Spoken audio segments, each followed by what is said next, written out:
Welcome to the Unconditionally Worthy Podcast.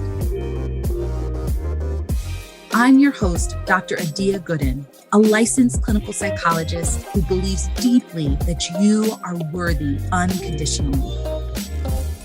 Hello, and welcome to the Unconditionally Worthy Podcast, Season 4. So I am in a new location. Some of you who might be watching this on YouTube can see that I'm in a different space. If you're just listening, you probably cannot tell, but I am downstairs in our guest bedroom because my office has been transformed into a nursery. So baby girl Amani Joy is in that room, is sleeping in that room and doing whatever she wants to do in that room. And so that means that my office is now in an open space, and it's not a great idea to record in an open space when you got a baby in the building. So I'm in the downstairs guest bedroom, and it's kind of moody. It's kind of a dark blue color on the walls, not a color we chose, but we didn't change it when we bought the place. So I'm back, but in a different space and reacclimating and excited to be recording the podcast again after a break, after maternity leave. And I'm also really excited about the episode today. I have Rashida Thomas with me, and she is a financial coach, and we really have a dynamic conversation about the intersections of self-worth, of worthiness, and financial abundance, and our relationships with money. We talk about, this question of, can you feel worthy if you're not working hard? Can you get into a position of receiving? And can you feel worthy of receiving? And so it's a really interesting and dynamic conversation. I know that you're going to get a lot out of it, because the reality is that we don't talk enough about money, and really how our relationship with money impacts the money that we get, and our sense of worthiness, how that impacts the money that we receive. We don't talk about that enough. So I'm excited for this conversation. I'm excited for you to tune in and tune in. Let me know what you think. And let's start the show. I'm so excited to welcome Rashida Thomas to the Unconditionally Worthy Podcast today. Rashida is the founder of FinRose, a financial wellness company, which provides tools to help individuals build a healthier relationship with money. As a certified financial education instructor, her mission is to help others bring awareness to the origin of their money story, establish healthier money habits, and apply the proper tools and strategies to successfully tackle debt. I am really excited to have this conversation with you, Rashida, because I think, money is so relevant to all of our lives, but it's also really taboo. It's something that we don't talk about enough. And I know that you are going to just share so much wisdom and insight from your experience as a financial coach and your own life. So thank you for being here, and welcome to the podcast. Dr. Adia, thank you so much for having me. I really appreciate you, and I'm really excited about this conversation. Awesome. Well, I'd love to start our conversation where I start all of the conversations with guests on the podcast, which is by asking you to tell us a bit about your own self-worth journey. Woo, okay. So it's interesting because, Dr. Adia, I have worked in the financial profession, since 2007, when I started as a personal banker, whether it was in corporate or whether it was in my own personal business. And it's so interesting because I worked in the field. I have been around, financial advisors and whatnot, and seeing how they were creating portfolios for individuals to grow their money and whatnot. But it literally wasn't until a few years ago that I was able to believe that I was worthy to have that type of lifestyle as well, that I was able to worthy to create that type of wealth as well. Because honestly, I really didn't see that many examples of wealth around me when I was growing up. And I'm sure, a lot of us can relate because, our financial education, we didn't necessarily get it in high school. And we kind of were in a place where it was, through trial and error. And, some of us, the financial piece was not really talked about in our household in depth. And so with that, it took a while for me to really to get to a place that I was worthy to have abundant living and worthy of, acquiring wealth and seeing it for me. So that was part one of like my self-worth journey, is realizing, okay, this is for me as well. Like wealth is for me as well. And another part is, and I don't know if you heard this, let me know if you did, but like I was told, and I'm sure other people have, of go to school and get a good job. And because of that, and this is something that I started working through, literally, it just came up for me last week, is, me associating with go to school and get a good job is associating external. I'm getting my worth from external factors, and it's not coming from internally. So it's me assigning my self-worth to the cubicle, to a corporate job. And it's not an external factors, and it's not internal. So that's something that I've been working to literally unravel, because that light bulb went off for me literally just last week. And I was like, because I've been out of my corporate job in the corporate setting just for 2 months. And I just really started getting that revelation of like, dang girl, like you were tying your worth to external factors. You were tying your worth to the cubicle, to your corporate job. So yeah. Thank you for sharing that. Yeah, I can really relate around the sort of workplace and tying a sense of worthiness to the work you do. For me, it was academia. And I spent, I went to graduate school, and then I worked at a university, and then I worked at another university. And so having these sort of academic jobs or being affiliated with a prestigious university, that was sort of like one of the final layers of like attachment to worthiness that I really needed to peel back. I'm imagining there'll probably be more that come up as I continue living, but that was a big one, right? A sense of, well, if I'm achieving either academically or professionally, and I could say, oh, I work at this university, this fancy university, then people would know that I'm worthy, that I could add value. And so then leaving was like, oh, I have to stand on my own. And I can say, in the past I worked there, but I'm standing on my own. I'm not affiliated with any institution or any university at this time. And there is a sense of like, woof, like, especially in the work world, are people going to see me as valuable? Do I see myself as worthy?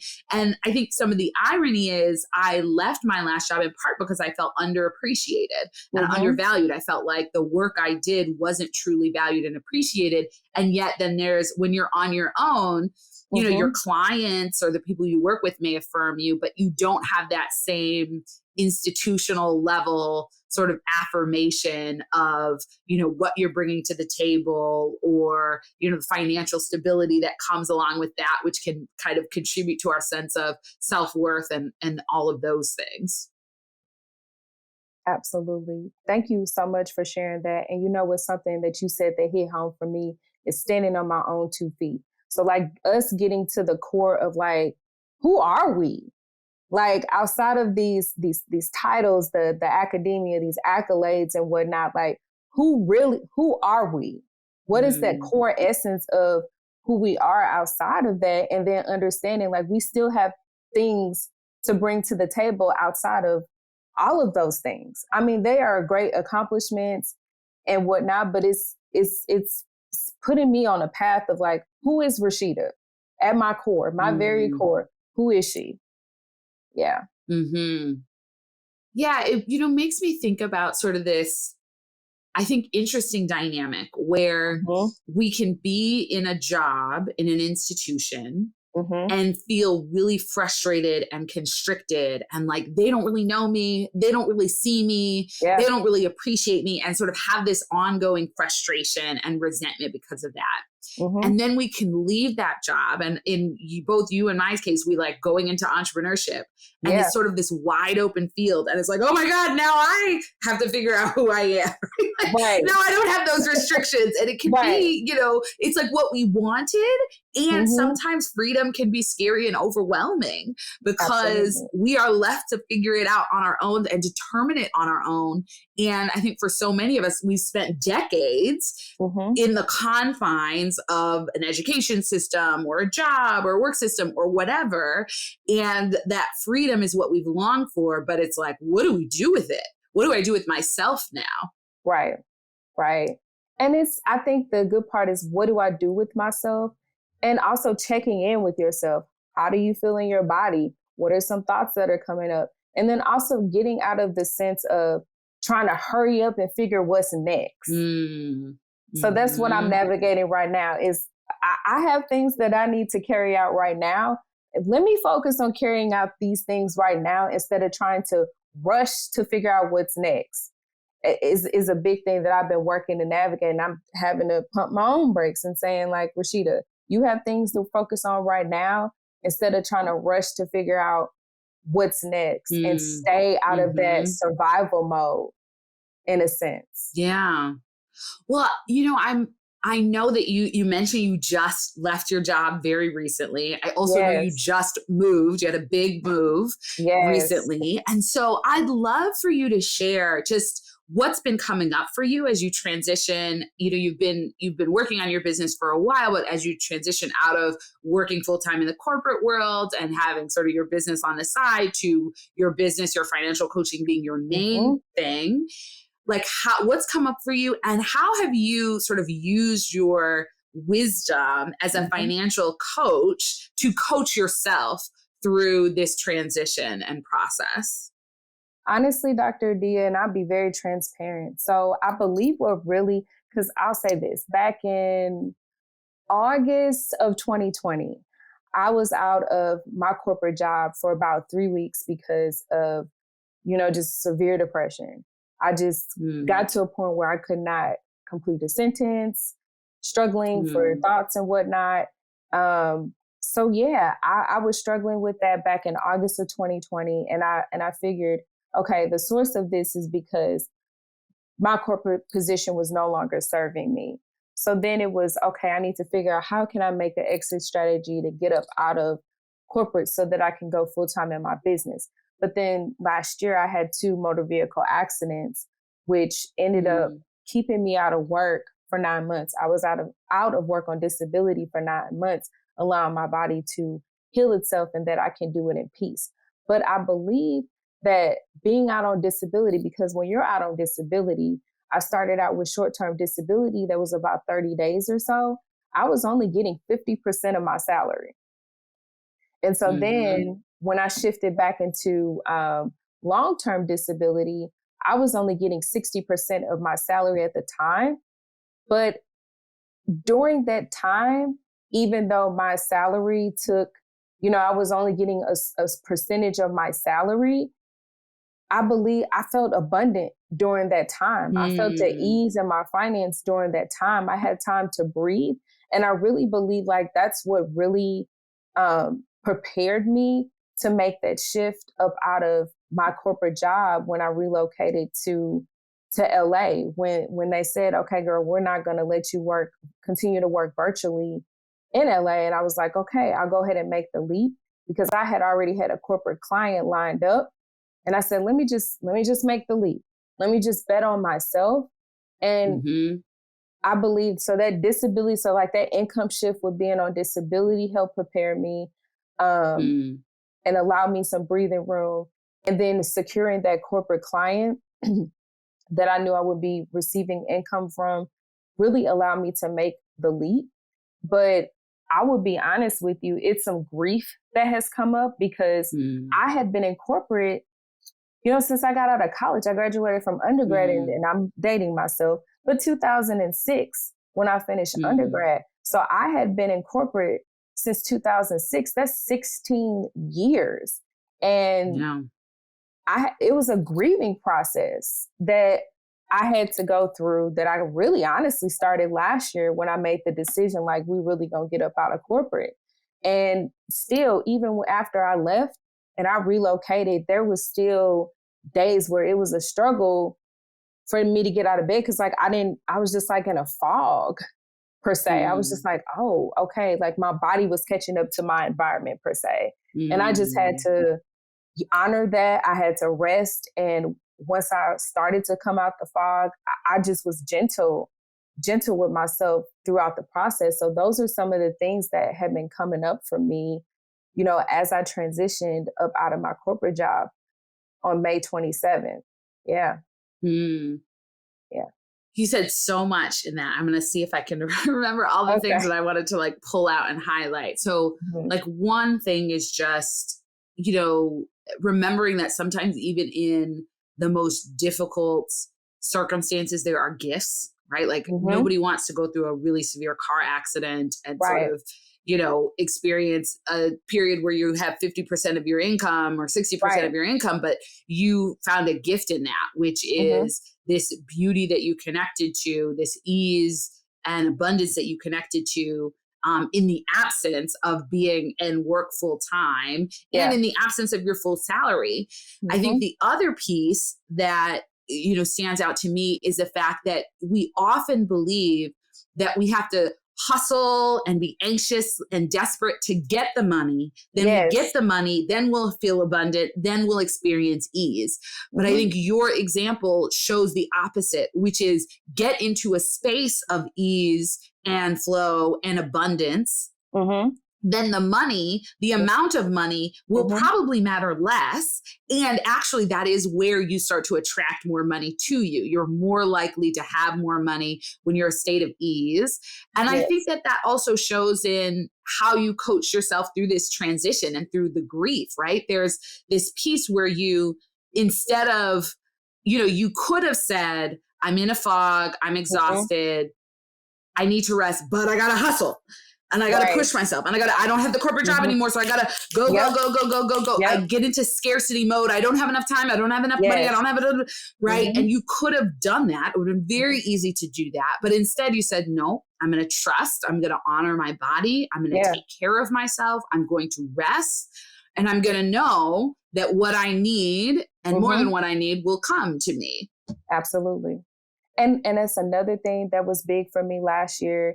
After that car accident, when I didn't have a choice, was I had to open up myself to receive. And I had to trust that and be able to talk about what it is that I need in those moments. A, to not feel bad about it, and B, to trust that people will deliver. And they did. So me opening myself up to receive has been big navigating this journey as well. And I believe it's just part of the toolbox that I was reaching is opening myself up to receive, not feeling bad about asking, communicating what I be needing in this moment.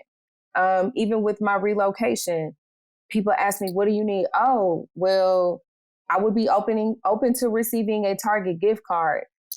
Asking me, I would be open to receiving a desk and chair. They was like, put a wish list together on Wayfair. Boom, like a mentor of mine, she took care of it, just like opening myself up to receiving and not feeling bad about communicating what it is that I need and just not trying to figure out all this stuff on my own. Not trying to figure out all of this stuff on my own. So that's been a big piece too, is being open to receive. Ugh.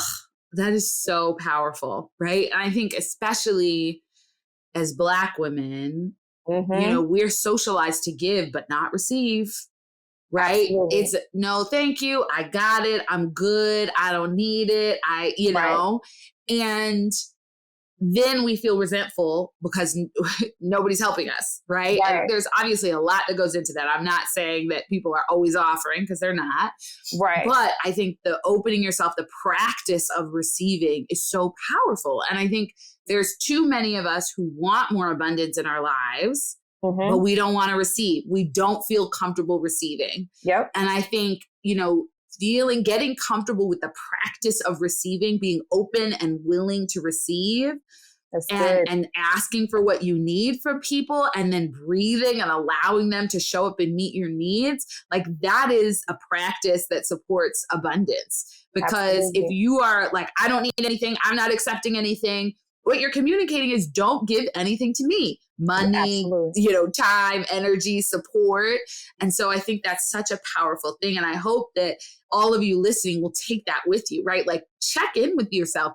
Do you allow yourself to receive, whether it's a compliment, whether it's somebody, helping you, carry a heavy box up your stairs at your apartment that, is maybe too heavy, like whether it's money, like are you open to receiving? Do you allow a sense of receptivity? Because that's really going to set the stage for abundance, for all sorts of things. And I think that also relates to a sense of, do you feel worthy?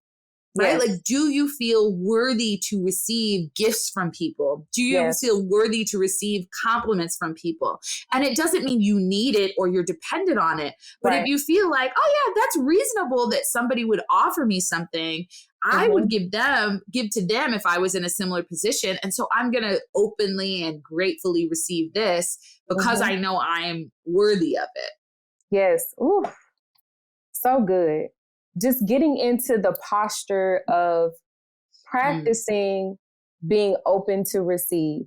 And when you said, and it honestly, it starts with being open to receiving a compliment and not trying to, well, somebody give you a compliment, just simply just saying, instead of a rebuttal, just say thank you. And leaving it at that.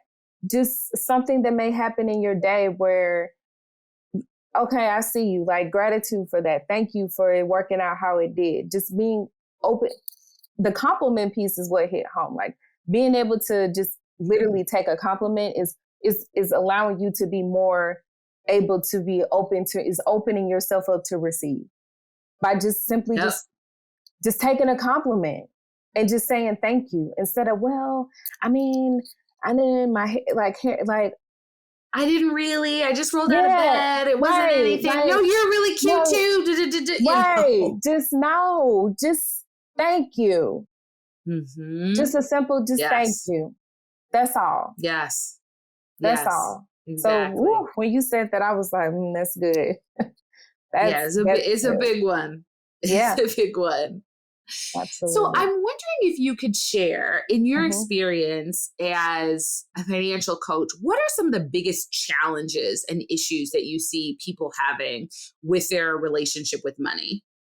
I would say this, and what really got me to investigating my relationship with money is because I couldn't understand, why is it that I'm making six figures, but I'm still living paycheck to paycheck?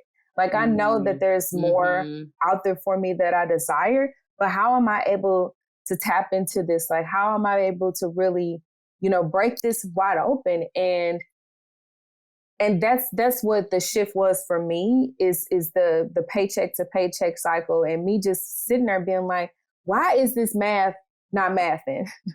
Like, I literally got to a place where I'm like, why is this math not mathing for me?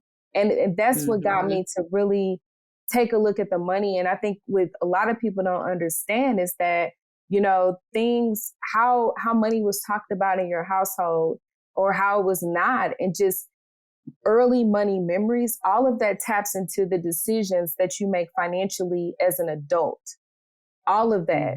And it's having the knowledge and awareness of that and working to unlearn what is not serving you in your financial journey.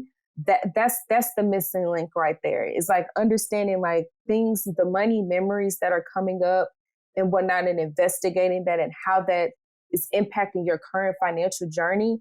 That's the big piece. And then we have to be graceful with ourselves. Another thing, Dr. D, is we have to be graceful with ourselves about financial mistakes that we made, because we were making these money decisions based on a level of awareness and knowledge that we had at the time. And I also had to be mindful about the people that was around me. Like, if I got people that's constantly screaming that they broke and things of that nature, and just not coming from a good, a good space, and just being, and I'm paying attention to the type of conversations that we're having, if they're not really necessarily uplifting, that's going to tap into my experience with money as well, especially with the individuals that you spend the most time with, because people talk about your network is your net worth, but it's honestly the conversations that are taking place.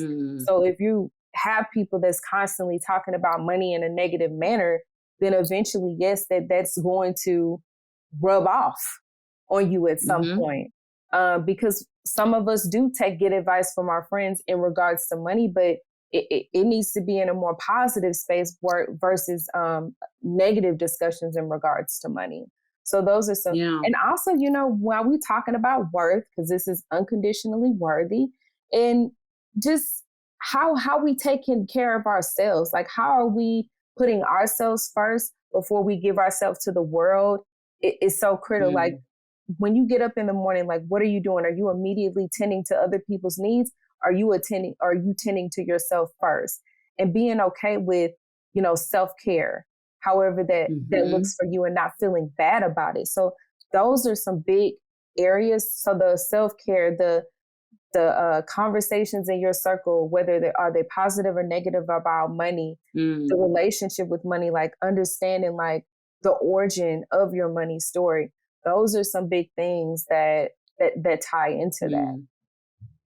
Nice. Yeah. I mean, I think all of those are sort of great things for people to start to think about. Like, what was the conversation that people were having about money around you when you were growing up? What sort of beliefs about money did you implicitly adopt? Because there are a lot of, I think, things about money, because it's not talked about explicitly, that we sort of just internalize without investigation. And when we want to have a different relationship with money, if you want to go from living paycheck to feeling a sense of, financial abundance, and you have to investigate, like, do you believe that, you don't get to keep money, right? If you have money, you got to get, you lose money, or you have to get rid of it, or, right, like or it's bad to have money, right? I know that I sort of grew up and sort of adopted this belief that, like, there's kind of something wrong with being wealthy, right? Like, if you have too much money, like, you can have like solid middle class, maybe even upper middle class, but like, if you have too much money, if you live too lavish of a lifestyle, that's not good. There's probably something unethical. There's probably something wrong with that, right? And I also had this belief that because I went into this profession of being a health-being profession of being a psychologist, a clinical psychologist, I wasn't doing it for the money. I wasn't in it for the money. I didn't want the money, right? And so that sort of stance then reflected itself in my experience of not having much money. And now I was in graduate school. I was in graduate school living on a small stipend. And so there were some facts to that, but I also found that after I did a lot of work on self-worth and a lot of work on my relationship with money and healing that, my financial situation changed pretty dramatically within like a year. And I was like, okay, this isn't just about like, oh, I got this job. It's about, I shifted my relationship and I challenged the idea that I sort of the subconscious that I would be bad if I had money, or I really didn't want money. Because I just loved my job and it was just so amazing. And now it's like, I can love the work and want the money. Once I challenged that, things opened up for me in a really powerful way that they just didn't before. Yeah. Ooh, that's good. I can love my work and love the money that is coming in from that at the same time. That's good. And just the conditioning that you had to unlearn about, oh, I'm a clinical, like, upper middle class is cool, upper middle class, okay, but just, wealthy and lavish lifestyle and like that's literally scaring the money away. Like we talked about a little earlier, just like getting into that hustle mode and scarcity mode. That's scaring the money away, honestly. And just working to unlearning that. I absolutely love that. And the fact that the shift for you was so quickly, because it can be quick. Like, for instance, I'm not gonna lie, like I have days where I call them maybe financial days, and I have to dig in my toolbox. Okay, is it a day where I need to move my body? Is it a day that I need to take a Epsom salt bath, a pink Himalayan salt bath to move that energy? Do I need to do some yoga? Do I need to go, because I'm in California now, do I need to just go sit by the ocean? And just get out of my environment and get out of this space, and then come back to it. And then also, that's the thing, like it's a day, it's a few hours, but not attaching our identity to it. It's just a moment in time, not identifying with it. Moving forward is the big thing. Yeah. Right. Well, and I think, if I've studied a little bit around abundance principles, but a lot of it is like how you feel affects what you attract. And so I totally agree with what you're saying. Like if you're having a day where you're stressed and anxious about finances, shifting your energy and shifting your mood by getting out of the house, moving your body, going for a walk, getting some sunshine, that's really going to be more helpful than spending 5 more hours like on your computer or like, trying to like work and like desperately, maybe I'll apply for a side job and like doing all of that.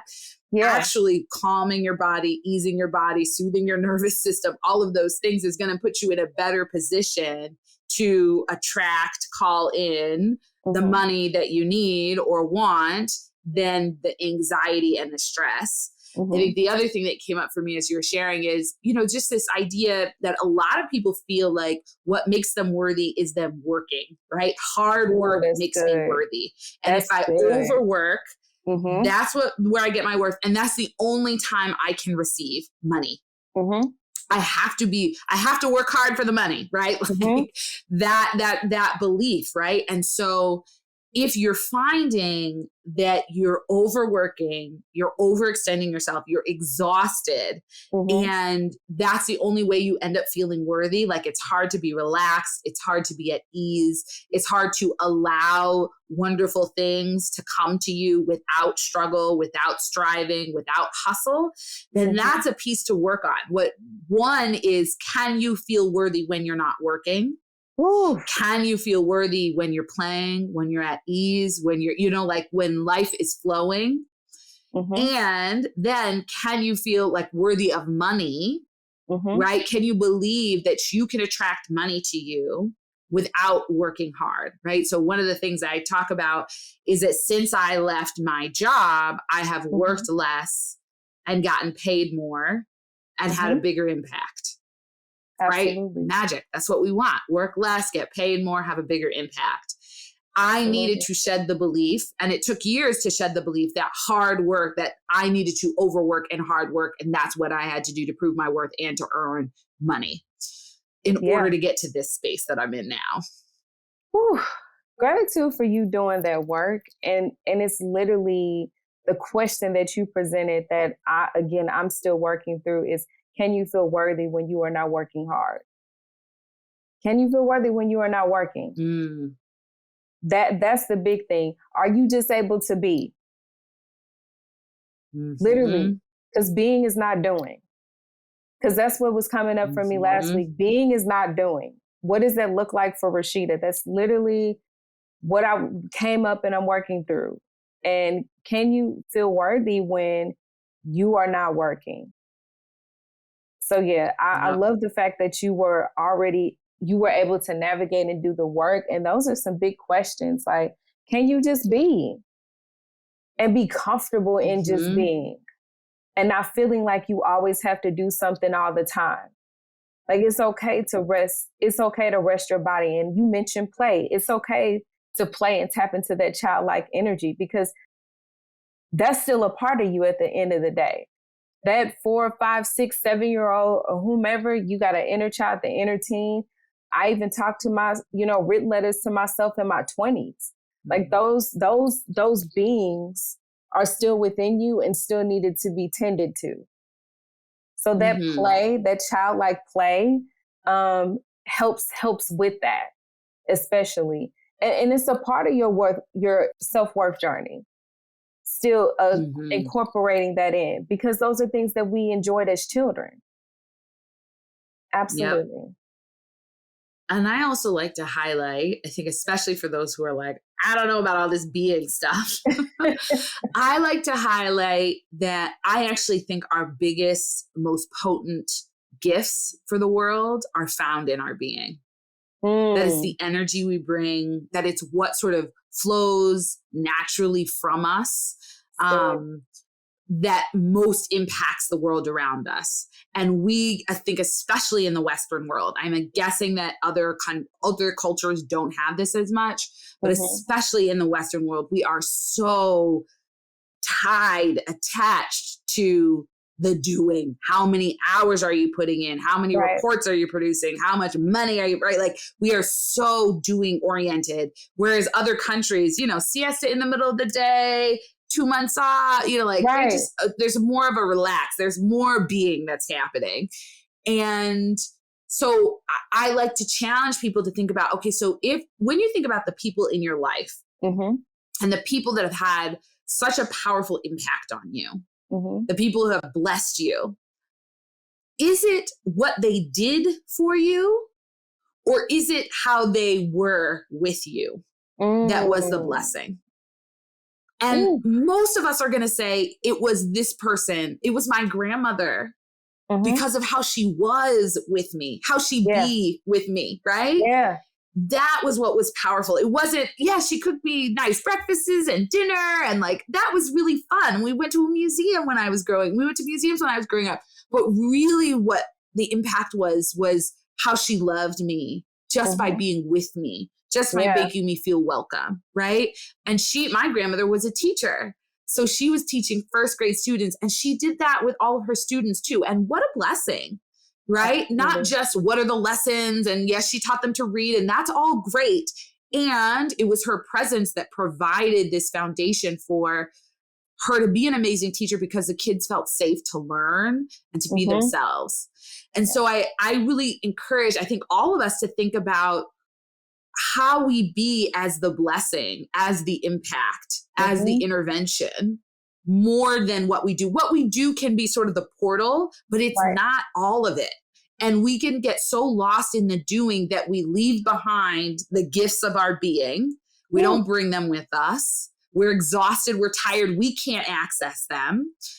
And so it's like, okay, if you can do some of these things you're talking about, Rashida, slow down, notice how your body feels, get outside, ground yourself, right? Some of the things I talk about, practice self-compassion. That's when we can get in touch with our being and bring forward those gifts that truly bless us and bless the world. Oh, so good.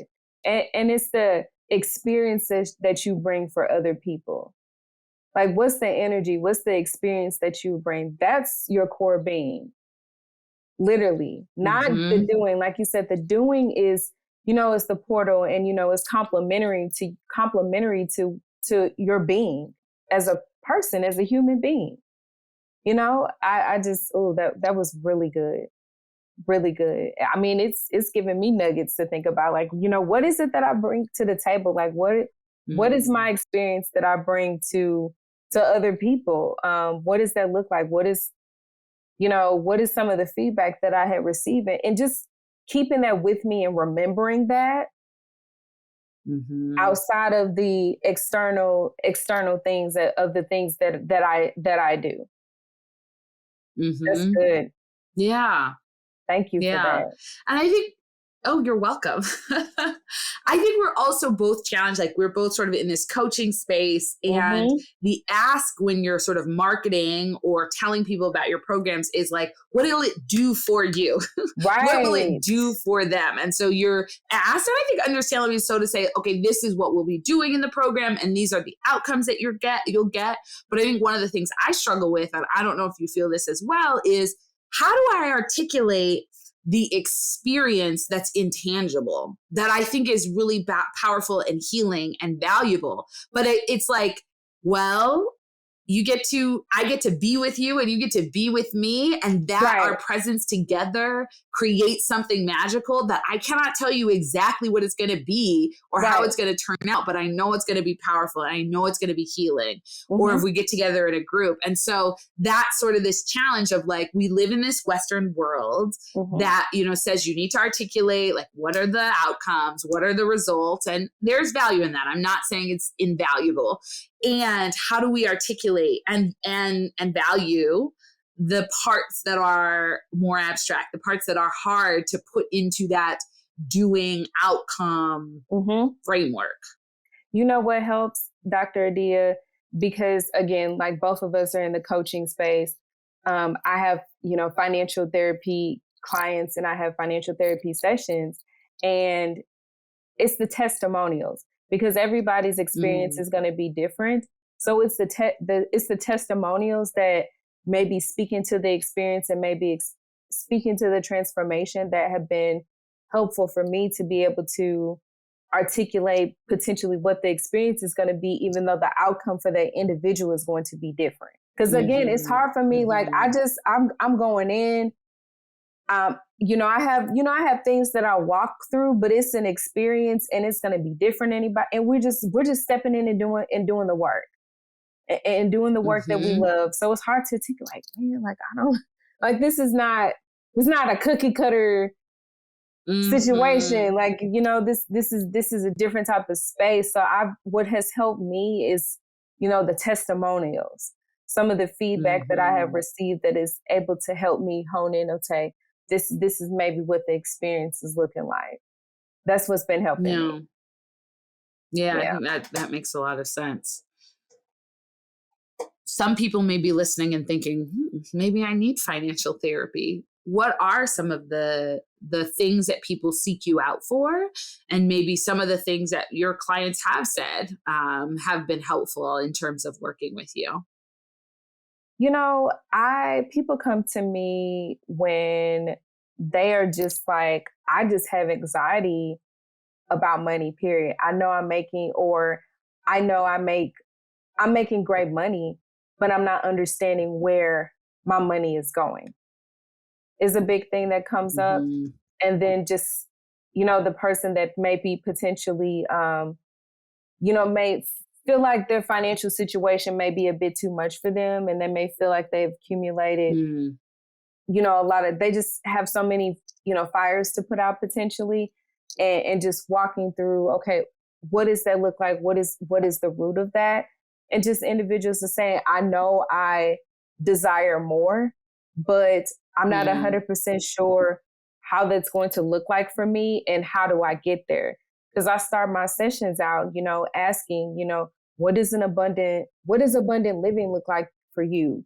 And then, we work to reverse engineer into getting there by walking through the origin of your money story, what's your current relationship with money and things of that nature, to get to further get closer to a place where, you feel like money is all around me. Money is available to me now. Money flows to me freely and abundantly, getting to that place. How am I talking about money? So that's what people come to me for. And it's interesting. I've had a lot of, I've worked with, married women.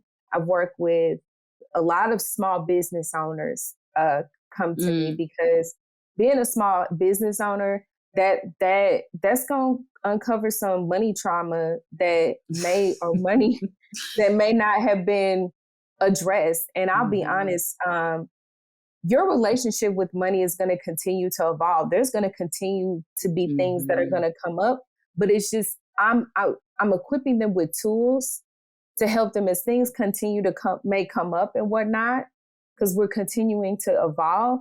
I'm helping give them that toolbox to reach into, to be able to address it and then move forward. For instance, for me, I've had to have conversations, I don't know, and I don't know if you're in this season or not, but just looking at my parents as though they are humans, and having the conversations like, these are some certain things that I witnessed, I saw that happened in my childhood and maybe in my early, my teen years, that attributed to my money story. Having those type of conversations is where I'm at as well. So yeah, that's what some people come to me for. Again, it's been a lot of small business owners, and it's also been the individuals like, I know I'm at the tip of, just everything I desire, but I just can't seem to figure out how to get there. What's unlocking? What do I need to do to help unlock that? Yeah. Yeah. I mean, those sound like really incredibly powerful questions. I think we think a lot about, okay, I need a financial advisor. I need this, I need that. But not, I think you offering a space, one, for people to think about what they want with their money, with the abundance in their life, what they want that to look like, and just a safe space for people that can talk about money, right? Because we don't have those spaces. And not, I think financial advisors are great. And often there's, they're also trying to make money, right? And they have an agenda of some sort. So working with you where, your agenda is to support them in healing their relationship with money and getting to the life that they want to live, right? You're not invested in them saying, oh, I want to invest in this, or I want to buy this, or I don't. It's really, how do I help you craft a financial life that you want? I think could be such a powerful space. I think that I'd love for everybody listening to take the time to think about, if I believed I was unconditionally worthy, what abundance would I want in my life, or what abundance would I feel worthy of, right? So allow yourself to dream big, right? Think about, what would you like without the restrictions, without the, oh my gosh, people aren't going to like me, or I'm going to lose this, or what would you like an abundant life to look like for you? So I think that would be a great question to leave people with. And tell us, Rashida, how can people follow you, get in contact with you, right? If somebody's listening, they're like, oh man, I need to hear more of what she has to say. Or I'm interested in the services that she offers. How can people connect with you? Sure. You can contact me on Instagram at Rashida S. Thomas. And also I'm on LinkedIn as well as Rashida S. Thomas. So get in contact with me those two ways, or you can just directly email me at info@RashidaSThomas.com. And I would love to further have a conversation with you if you reach out. So thank you for that. Awesome. Well, this has been a great conversation. I really enjoyed getting into this, it has been juicy into this topic. I think it's so important. And I think, a lot of people are going to find it helpful that we're talking kind of openly and honestly about this. So I appreciate you taking your time, sharing your wisdom, sharing your energy with me, and joining me on the podcast. Thank you so much for having me, Dr. Adia. Thank you for this space that you have created that allowed me to feel safe and comfortable to have this beautiful conversation with you. I really appreciate you for that. You're very welcome. Thank you so much.